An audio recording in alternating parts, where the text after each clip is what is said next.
Howdy, hackers, and welcome to another episode of FairLight TV. I am going to make a bit of a weird episode. It will have sort of a common theme, but it will be very diverse throughout the odds and sods that I will throw into. The combining red thread here is the computer game Little Computer People. I've been digging around in that game, and I will show you a number of aspects of it.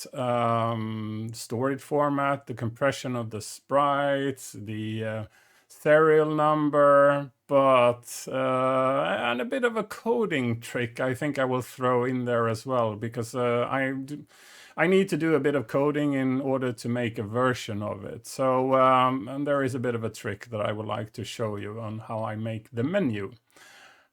So over to the 40-year-old game, Little Computer People.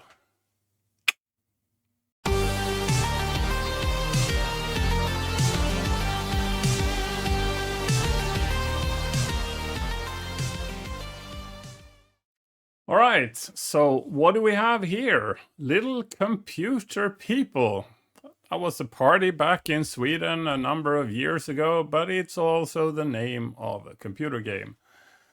Okay, I need to do like this. I need to disable action replay because the version does not work with action replay enabled. So you just press F3 to have it disabled, and then you need to load, 8, 1.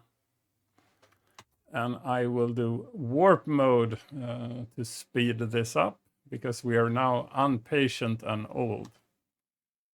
Okay, so I have already entered my name in this version, which means that my name is recorded. So you can see down there is Pontus, and the last version, or the last time I played it, it had a counter of 5. So now the counter is 6, and I should record the date I'm playing this.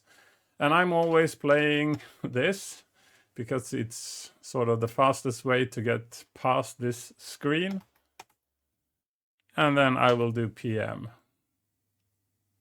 All right, and now it's loading the actual game. So what can be said about this game? I would say that this is a digital dollhouse. Sounds boring, doesn't it? It's not. It's this. So this is the digital dollhouse we know as LCP.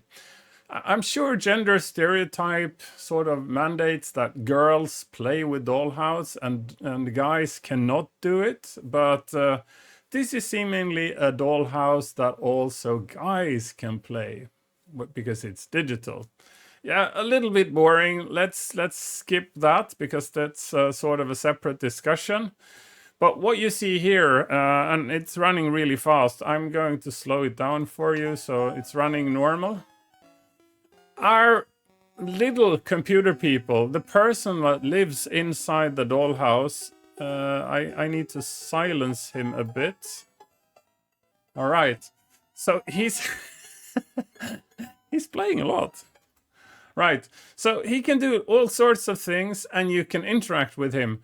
But the predominant part of this game is that the character is running around doing his thing with his dog, and you can interact with him only so little. There are a number of things you can do to interact with him, but basically there is no purpose of the game. You cannot win it when you have achieved something. The only thing you can sort of achieve is killing him. If you don't feed him and give him water on a regular basis, he will eventually die. I don't have a version where he's actually dead, so I haven't been able to test that. It takes a very long time to actually kill him. But yeah, let's explore a few of the things you can do with Little Computer People. Okay, so the first thing you should know is that when the guy moves in, that is when you enter your name, and you basically start the game for the first time, assuming you have a fresh copy of it. It will take a number of minutes before you can actually interact with him. he needs to get acquainted with the environment. And I'm reading a bit of this from an Apple II document that I've sort of obtained here. So don't expect that things start working right away. I've been doing a bit of that, sitting here and trying to do control plus short key that would sort of trigger things, because he will not respond to that. But we are beyond that point when you see it here. Oh, yeah, he's exercising. So let's test a few of the commands available. Over to the commands. Okay, so let's try a few of the things that we have available here. And yeah, again, the document I have is from Apple II, and I'm also running this under an emulator. And it could be that a few of the key presses actually sort of are directed towards the emulator, and the emulator picks it up as a command to itself rather than to the game. But one of the things that is sort of key relevance that you actually manage is refilling the water, because he needs to drink water on a regular basis or he will be dehydrated. So let's see if I have. Oh, he wants to play the game. No, I don't want to play the game. Let's do anagrams here. So I'm playing anagram, and he's going to the computer to play that with me, I guess. Okay. Or he didn't? No? Okay.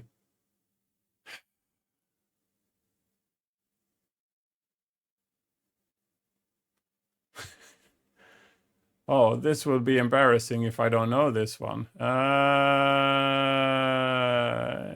X. No. He gave up. That was a good thing. No, I don't want to play a game. Please stop doing that. So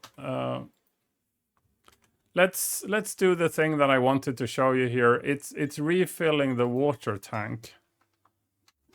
Okay, you see here the water tank, and you see cyan here and sort of grayish up on the top. So, and I guess I now filled it to the top. So now the guy has a full tank of water. There should be an option for Control F for giving food. It doesn't do anything, so I don't know if that's not possible or it's not picked up properly. Yeah. There are a number of things you can do to kind of control his mood, because he has 3 moods. He could be happy. He has a mild upward leaning. The crescent of his mouth is sort of leaning slightly upwards. Content, it's all flat. And then sad, it's the crescent is going down. It's rather subtle, so you need to be really careful to watch it. And of course, then you have the variant of sad, where he turns green, and that's when he's sad and sick. So it's sort of the same sprite that does it. But yeah. And what can you do to make him a bit happier? You can make him a phone call. Now he's doing his exercise. Let's see if we have the... So we've given him a call. Control C for call. And you should do this like on a regular interval, but don't overdo it, because he can become a bit annoyed if you do it a bit too much. And when he's sitting there, you can always pet him. I don't know if you can see that, because it's a small thing. He's sitting in the chair, and then you can scratch his back. You see this artificial arm that comes in from left and then scratches his back. Really cool. And then you can deliver a record to him. That's Control R. That leaves a record at the front door. He picks it up, and we should speed that up a bit. And then he puts on the record.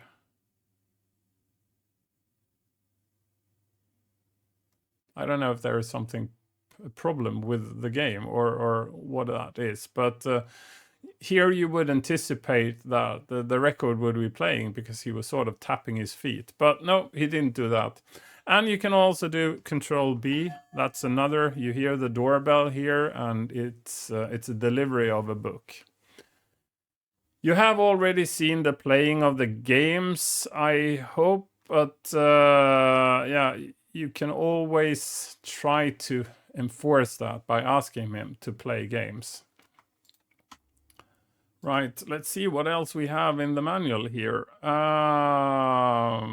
Yeah, so most of the LCPs are quite happy to kind of do their own thing and you not bothering them. If they ask you for anything, it might be a good thing to interact with them and you can do it on a regular basis. But most of the time, the guy is running around doing his exercises, watching TV, sleeping, being at the computer, and a few of those other things. And he's quite happy on his own, to be honest. Yeah. Let's see if we can ask him to do a bit more things. Yeah. All right. Let's see if we can play the piano, please. Okay, you see the nodding? So I've given him instruction to play the piano. And you should be polite here. So start the sentence with please or and do a regular thank you for him doing that. So yeah. And he knows a few songs. This is one of them.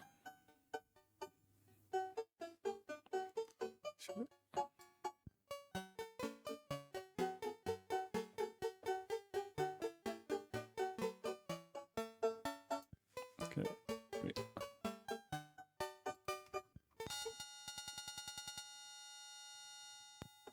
Yeah, of course. And then just to have him stop doing that, just give him a call or something, because then he will stop doing that. Let's see.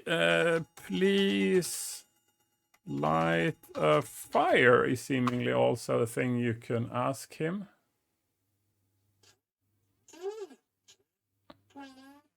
Yeah, him doing his talk.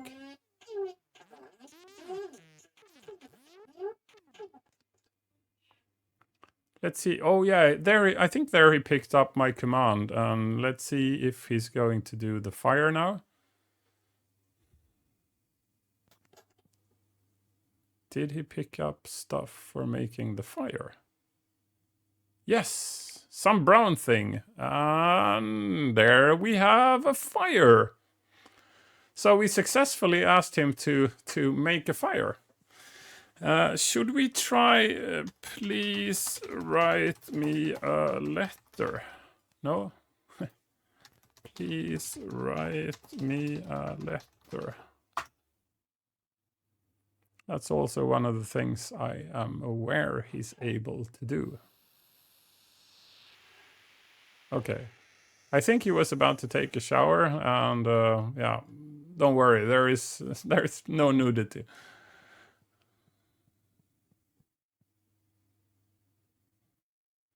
I think he's now going to pick up paper from his little cupboard there or drawer, and he's going to sit by his pink or purple typewriter.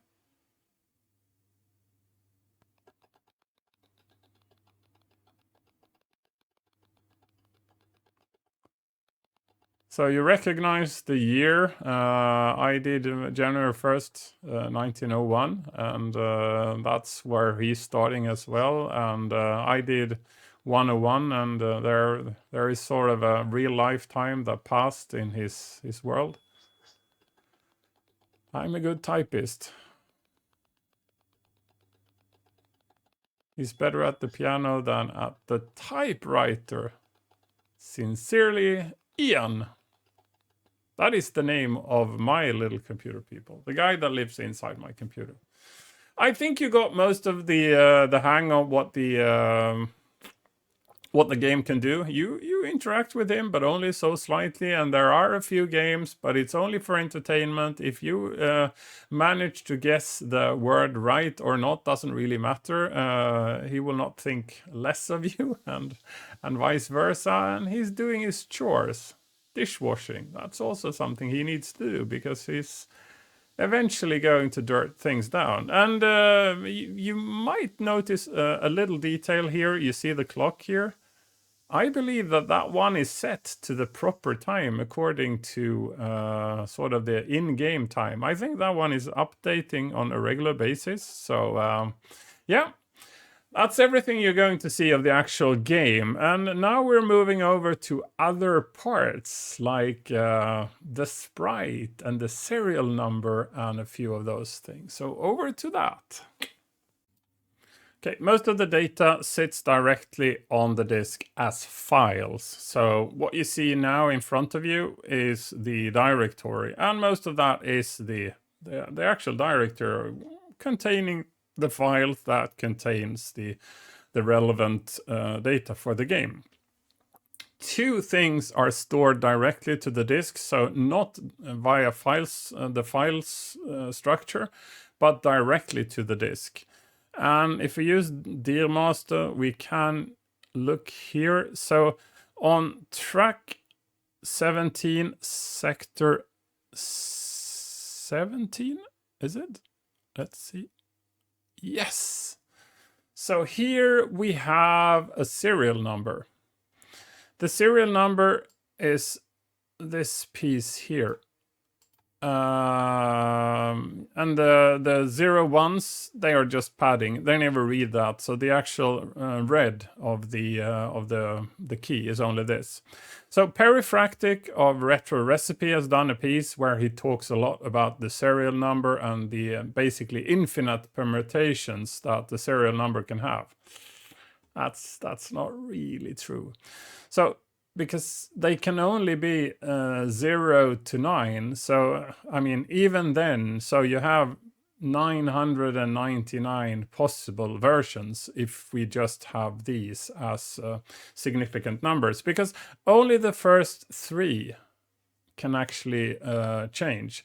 Those are the only 3 that the game eventually reads. So, infinite. Yes, if your definition of infinite is 999 different permutations, yes, then the number of permutation is actually infinite. A little cute thing is this. It's NVTCA. What do you read that as? How is that relevant? My interpretation of this is it's an abbreviation for Activision if you read it backwards. ACTVN, Activision. And then you have the 3 significant numbers. And yeah, this is a version that was messed with. So there is a 4th character that's not really relevant. And yeah. So that is the key. It's stored on track 18, sector 17. And yeah, how many characters is that? Is that I think it's 8 numbers, whereof 3 are significant, and then you have the 2, 4, 5 that forms Activision, but abbreviated. So when it reads this little thing, it is doing a compare with the sort of the Activision part of the key. If that is correct, it's assuming that the serial number is also correct, and then it takes that and parses that. So that's how the serial number works. We will have a bit more look on that, but yeah, let's go over to that directly. All right, and more over the first number of the serial. And here I need to thank Pitcher for a bit of additional exploration help. So he's actually the one doing the Excel sheet you have in front of you here. So the first character, it's stored at CF5B when it's read into the memory, but it's sort of the first character of the serial number. This is just where it ends up in memory when you start running it. And 30, that is in hex, so that is a 0. It's the hex or the Petsky value for a 0. So when that first number is 0, you have this guy, let's call him Cappy, and then you have the dog in yellow. Let's scroll down. So when that number is 31, it's the same guy, and the dog is gray. And then 32, you have this old, we call him Baldy, because he has a bow tie and he's bald. And then again, the dog is yellow. And then you have Baldy again with a bow tie and still very limited hair on top. And then the dog is gray. So we can already conclude that sort of the lowest bit is determining the color of the dog. The dog has two colors. It's either yellow or it's gray, and it's determined by the lowest bit of that character. And then the other would be the character. So again, you have 5 potential characters. The first one was the cappy guy, and then you have the baldy guy, and then you have the cool guy running around with sunglasses indoors, and then of course you have the yellow and the gray. And then you have the senior guy with the mustache, and then a yellow and a gray dog. And then you have, well, basically the regular guy. No special features. He's just a guy with normal hair and, yeah, nothing much more to it. So 38, yellow dog, and 39, a gray dog. So the first number tells the color of the dog and the character, which of the 5 characters you can play. And let's have a little bit of a look on the characters, because I've done a lot of research on those. All right, so let's load Sprite Pad Pro here. Import binary.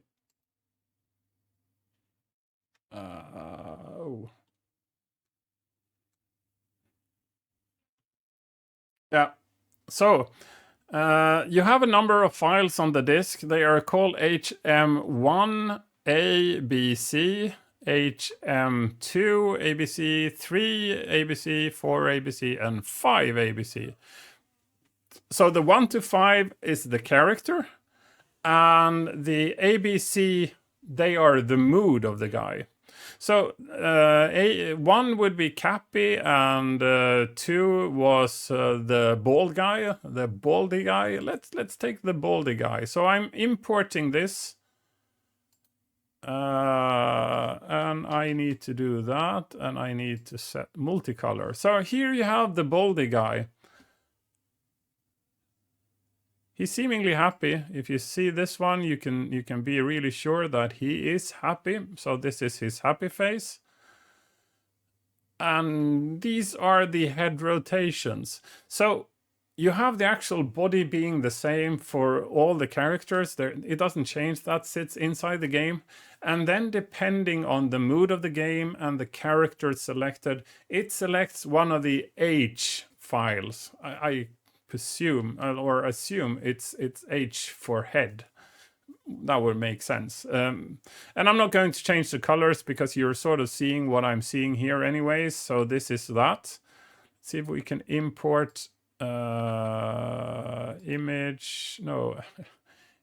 binary, of course. Sprite set, and are we still?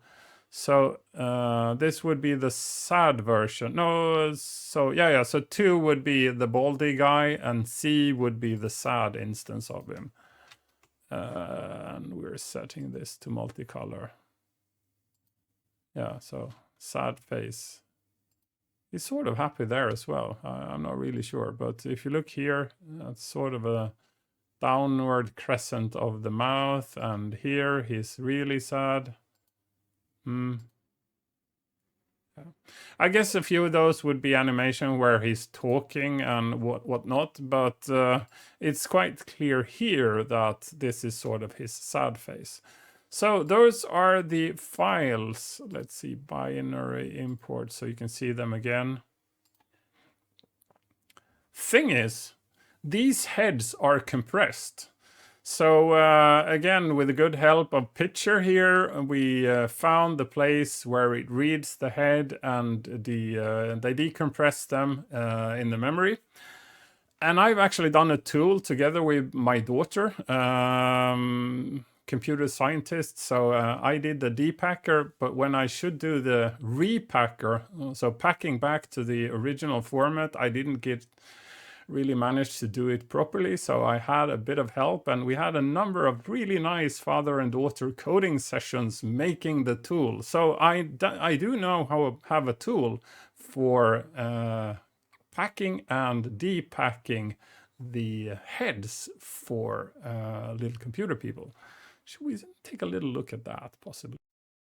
Are you interested in supporting the channel in any way? We would welcome that. Well, first, your main contribution is of course watching the content. We are so appreciating that you like it and that you comment.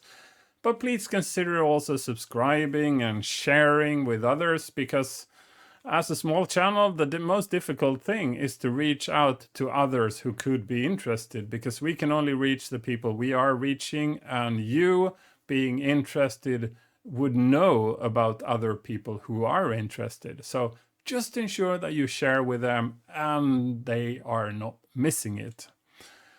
But if you want to be more invested in the channel, my suggestion is to go to redbubble.com, where we are selling our mercs. So there is general FairLight merchandises, I should say, with the FairLight logo on it. When there is a FairLight logo, we tend to have official fan underneath. I know people have complained about that, but we want to differentiate fans from members, and if you are a member, you can have it without the official fan, but if you are not a member, you would need to have the official fan there.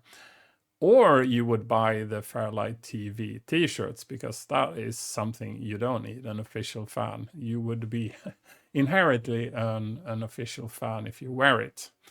That would be most appreciated. But there is another way. So if you are watching the videos, you see a number of things down here. Of course, the thumbs up and comment and subscribe and becoming a member, those options should be available to you. And sharing, we already talked about that. But what you also have here is this thanks thing.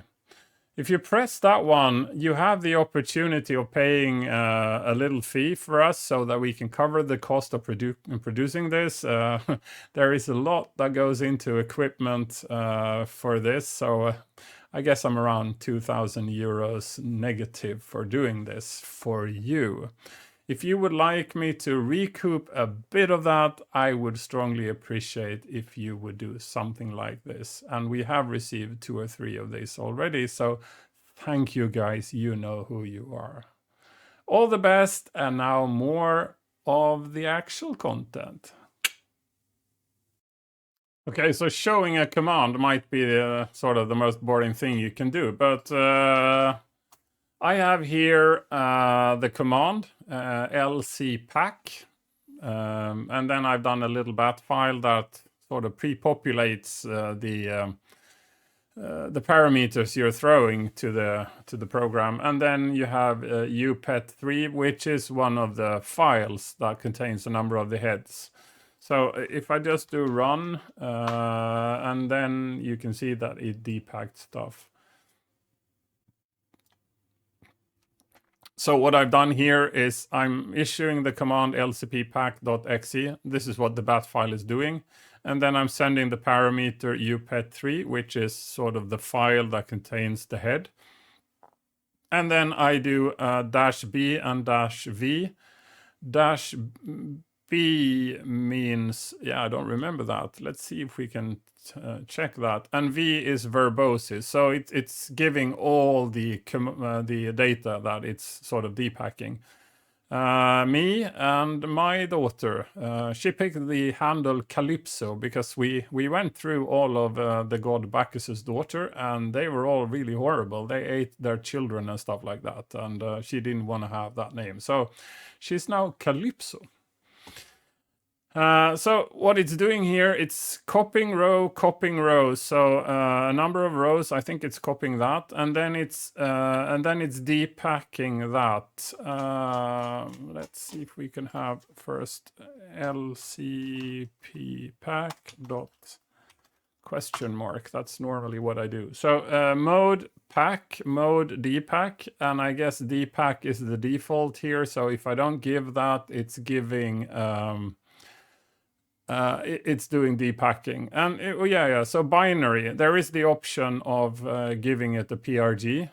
That would make a lot of sense, but since SpritePad wants a binary format, it gets confused if you have a loading address. So that's why I have the binary here. And then verbose and help. Verbose, you already seen what it's doing, and then help, it's doing that.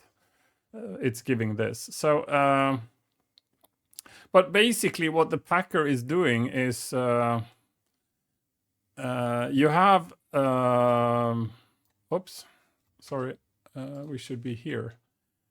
It's sending the bytes through, and then when it finds that there are repeated rows, it's not repeated bytes here, it's doing repeated rows. So when you have 3 bytes that are the same, you could repeat them by having a parameter saying, please, these are repeated bytes. I'm just printing there because here you see 3f of the byte D8 DA0000, so it's seemingly something that sits along where far to the left, I guess. Yeah, whatever. It's not going to tell you much, but the issue here is that what you have on the disk, you cannot just feed it to a paint program. You need to depack it first, and then you can paint it, and then you need a program to pack it back to a format that can be shown properly inside the LCP game. So that's how you go about making alternative heads to the characters of the LCP. And you cannot only do it for 1 file, you need to do it for 3 files, because you need to make a happy version, a normal version, and a sad version of basically the same face. So, and that's the first byte of the serial number, what that is doing for you. Okay, so the first characters of that key, the 3-digit key, was picking the relevant guy. So that's 5, 0 to 5 basically. And then you have the color of the dog, which is 2. So 2 times 5 is the 10 different versions. Okay, and the second one, I haven't dug much into that. I think that is sort of picking the color scheme of the guy, but I just haven't sort of established the actual, the algorithm to do that. And then the third one is more controlling the name of the guy. I think that one is also 0 to 9. So basically this would mean that you could only have 10 different names, but that is clearly not the case. And I will show you a list of the names.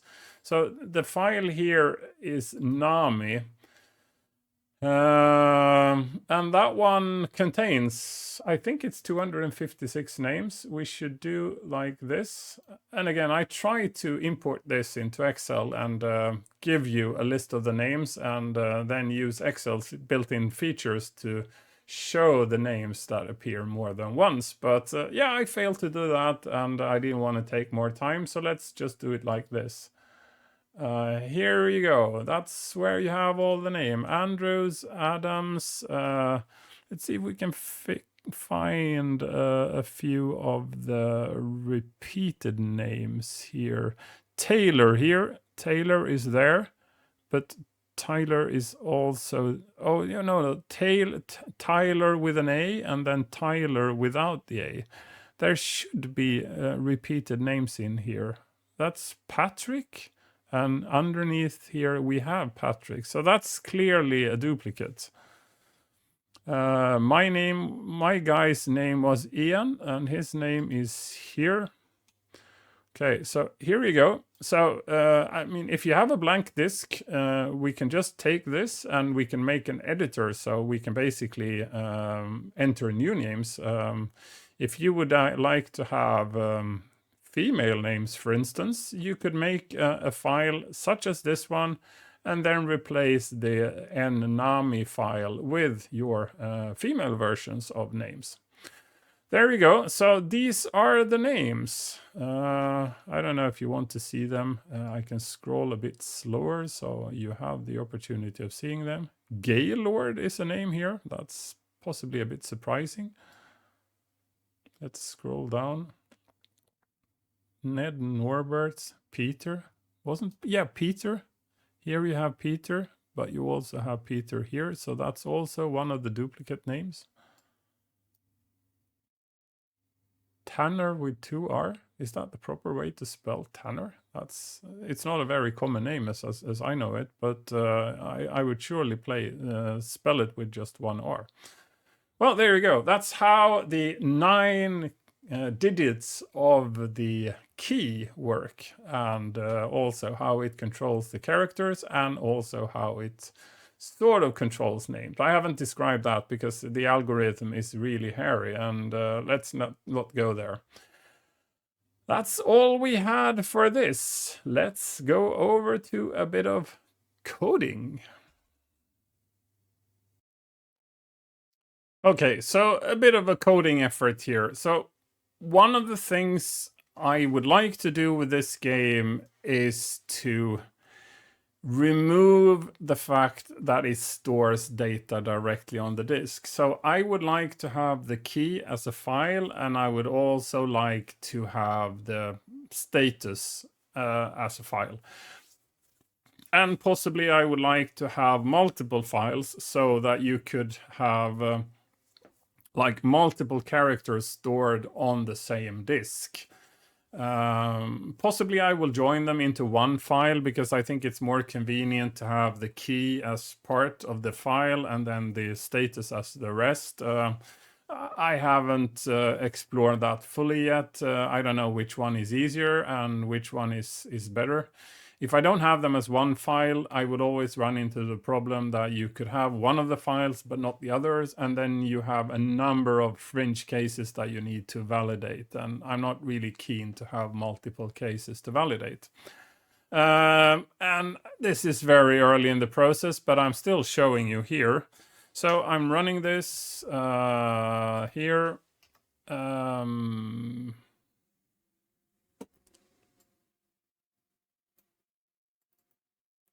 All right, so that's it, and I'm going to run it.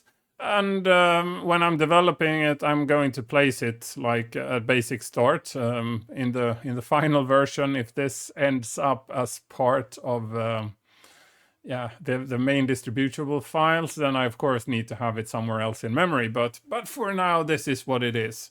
So what you can do here is generate a blank character.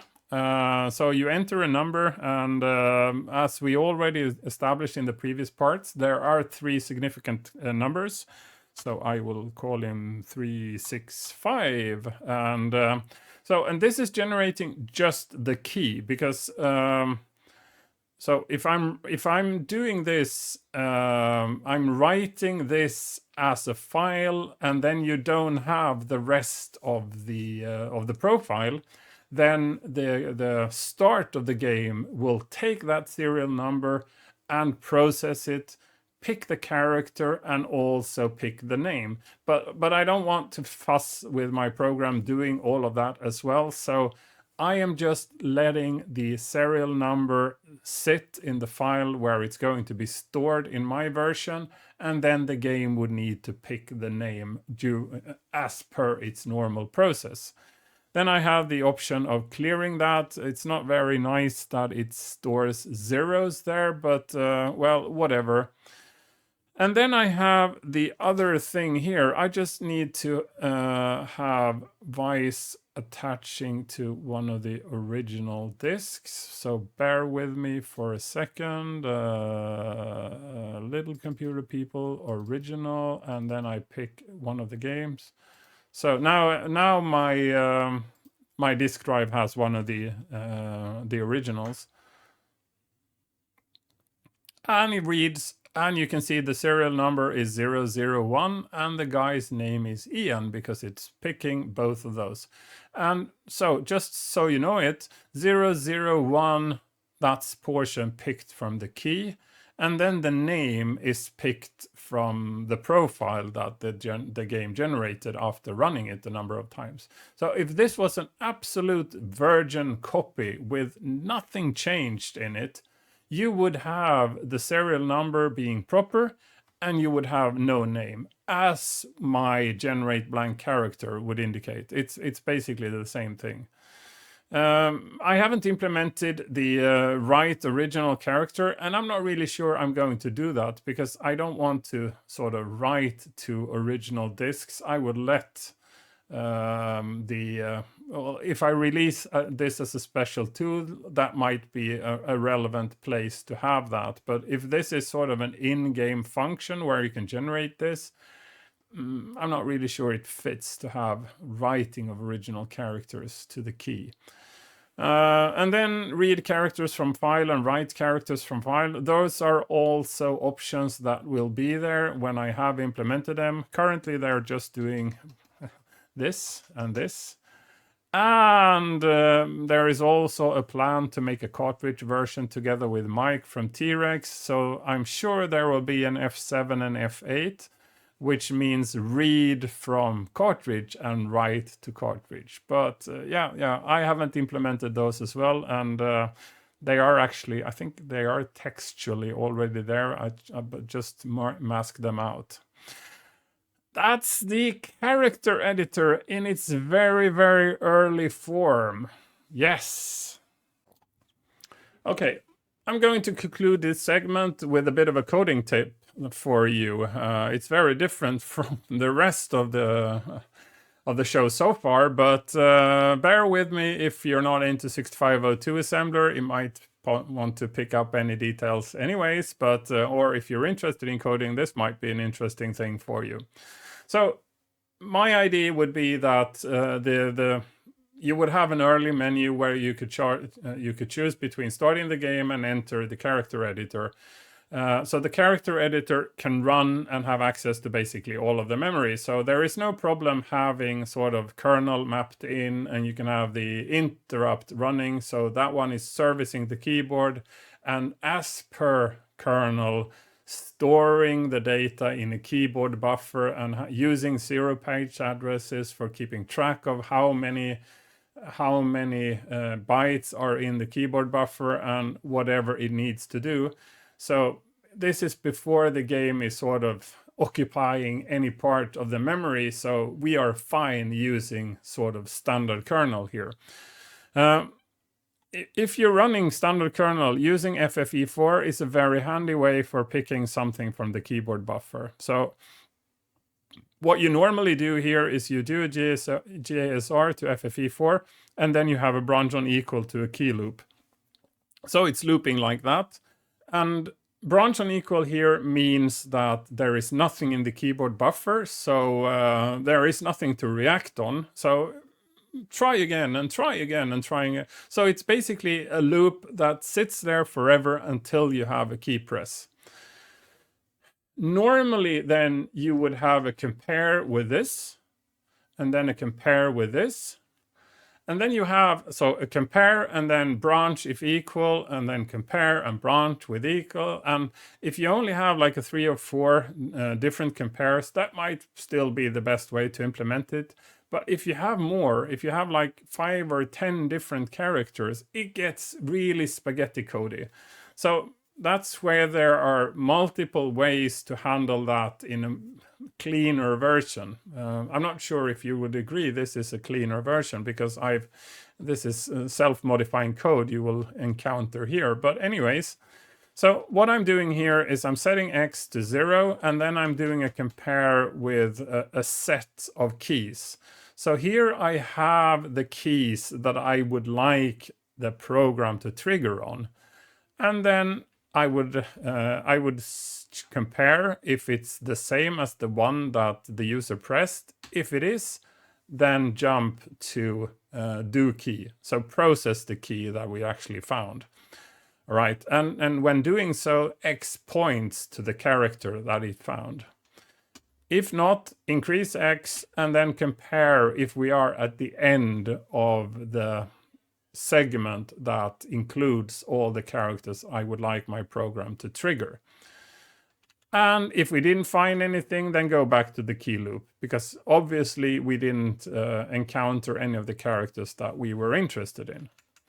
Okay, and then do key. So I'm transferring X, so the index here that we had from the counter, I'm transferring that to accumulator. And the reason for that is I want to multiply it by 2, and I'm using the ASL, so move all the bits one step. That is the same as multiply by 2. And then I move it back to X. So now in X, I have the double count that I had when it entered using the X. So 3 bytes, and I've doubled the value, and it's still back in X. And then I read key functions, comma X, and I store it in jumper +1, and then I take key function +1, comma X, and then store in jumper 2. So I have a table that has the same layout as the characters, but these are jumps associated with each of the characters. So that's why I needed to double the size of the X, because the jumps are 2 bytes, so 16 bits, whereas the characters, the keys that I want to detect, they are only 1 byte, so hence double them. And then I store it in the jumper, and then jumper is like this. So the first one is taken from here and stored in this byte, and then the second byte is taken from the second byte of my jump address and stored here at the end of the jumper here. And then the program is executing a jump to subroutine to what I populated here using the instructions above. And then I go back to the key loop. So eventually I will need to have some sort of break key, escape or whatever, that breaks out of this loop, because the loop is infinite here. There is no way of getting out of the loop. It's just detecting a number of keys, executing what it's fed to do, and all of them would then return to key loop. And then I just have a number of calls. So my these are the actual routines. But let's go here. So here are the keys. So F1, is that F2? Yes, it's F2, and then F3, F4. They are not really in logical order in the Petsky table here. But so here you have all the keys. You have yeah, well, basically F1 to F7. No, sorry, F8. And then you have the key functions here, F1 to F8. So all of them implemented like that, and I don't need to do all the comparisons with hairy branches and stuff like that, and there is no risk I would need to implement a lot of code between my branches and have the branch wanting to reach over the 127 bytes boundary that is possible forward jumping via branch. It's all very neat. The other way you can do this is I will just, if you're absolutely allergic to self-modifying code and you really don't want to do like this, I guess you can do, you can store it somewhere, and then you can do an indirect jump. So jump inside parentheses. I think that's one way of doing it. The other way would be taking, setting the key functions to -1, and then taking them as I do here and push them to the stack, and then just do an RTS, because the RTS would then do a jump to the defined routine. The issue with that would be it wouldn't return here, so it would just be a jump to that routine. So all of the routines would then need to have a concluding jump to key loop to return to the main routine. But I've seen that implemented a number of times where they push through the stack and then just do an RTS. It's a bit confusing if you don't understand what it's doing, but it's a very handy way of executing it. It's just that, again, your tables here will be like do F -1, because when it's pushed to the stack, when it's pulled back from the stack, it's increased by 1 when finding the address it should return to. So hence you need to push -1 in order to get to the actual do F1 here. A little bit of coding trick for you. I'm not really sure that benefited anything, but now you have seen how I have implemented parts of the menu system for my character editor. All right, let's take one little more segment, and this is where I'm going to show you a bit of the challenges of working with this game. So this is a reassembly using 6502 bench as I normally use, and again, I'm not using 6502 for reassembly predominantly. That's when that's taking the binary, making it the source, so that you can eventually at the later stage modify that source and build a new binary with it. And a perfect disassembly or reassembly would ensure that you can insert anything at any place in the code and the result wouldn't mess up, or you could relocate it and it wouldn't mess up. That's not my purpose. I'm using 6502 bench to document the stuff so I can write comments, because back in the days I could do disassembly using the action replay monitor, and then I basically remember it, and I had my desk full of scribbly notes, totally incomprehensible the day after, and then I did everything, and then I closed my project, and then I was done. Now working with a bit more complex projects where the ambition is not to kind of smack it onto disk and then release it under our name. The purpose here is to do more in-depth changes, and for that I need to have a deeper understanding of the game I'm working with. So again, reassembly is my way of documentation. So again, the difficulty I'm facing here is that the loader is using a number of loading modes. First of all, using track and sector, we've already seen where it's sort of fetching the code and it's fetching the parameters, or the status that the player has, and given those different things it stores in there.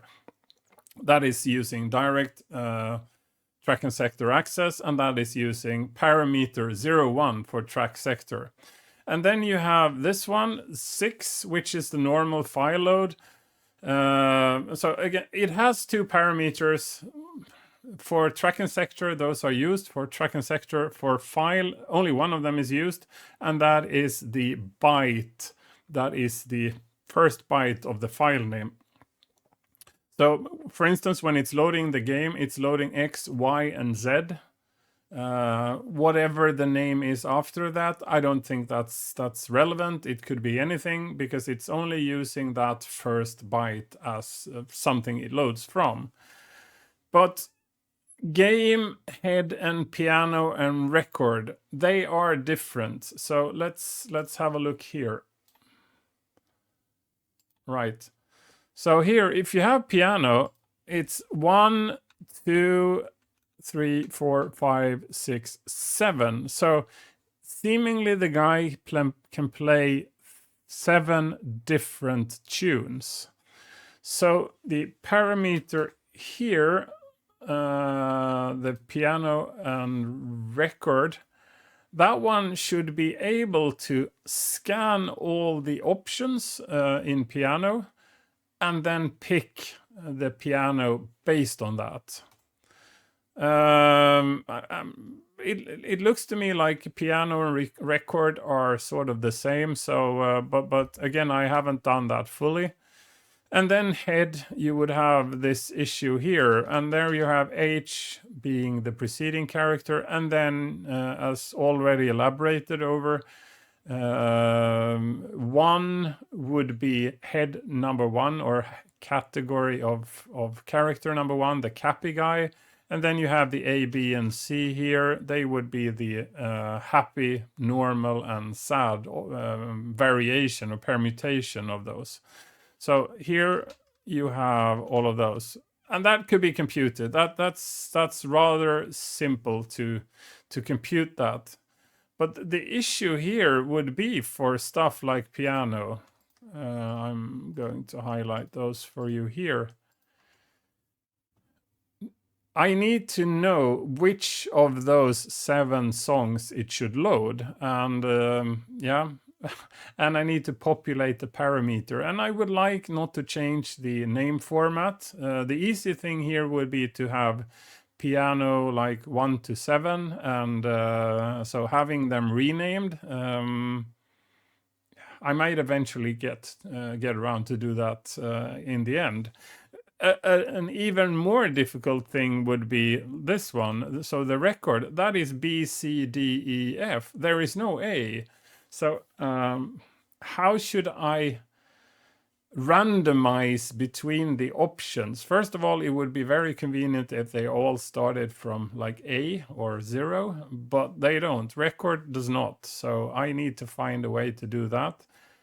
So I need to understand how many are there to randomize. Should I have that in memory already? So I have a parameter that says that there are 6 records, 1, 2, 3, 4, 5, 6 records, or should I do it in some other way? So this is basically kind of the coding challenge that has made me stop doing this. But now I'm back on the horse and I'm really trying to do this. But just to kind of give you a glimpse of the challenges I see in making a version of this game. How should I scan the disk for all the records and randomize between them? That could take forever because the disk routines are inherently very slow. Or should I kind of keep a list internally in memory? Should I make it possible to extend to additional records and additional piano tunes? If I'm doing that, I need to have a parameter that tells how many of them there are, or I need to scan the disk. So I still haven't made up my mind. The jury is still out on that one, so let's see how that ends. So when you eventually see a FairLight version of this game, then you know for sure how I did it. But at the moment when recording this, I still don't. That's it. That was everything we had for today. Digging through Little Computer People, one of the legendary games existing for the beloved C64 platform. Some of the challenges of making versions for it, digging through the loader, learning a few coding tricks, and a few other goodies. I really hope you appreciated it, and see you next time. Bye. This station is now the ultimate power in the universe. FairLight.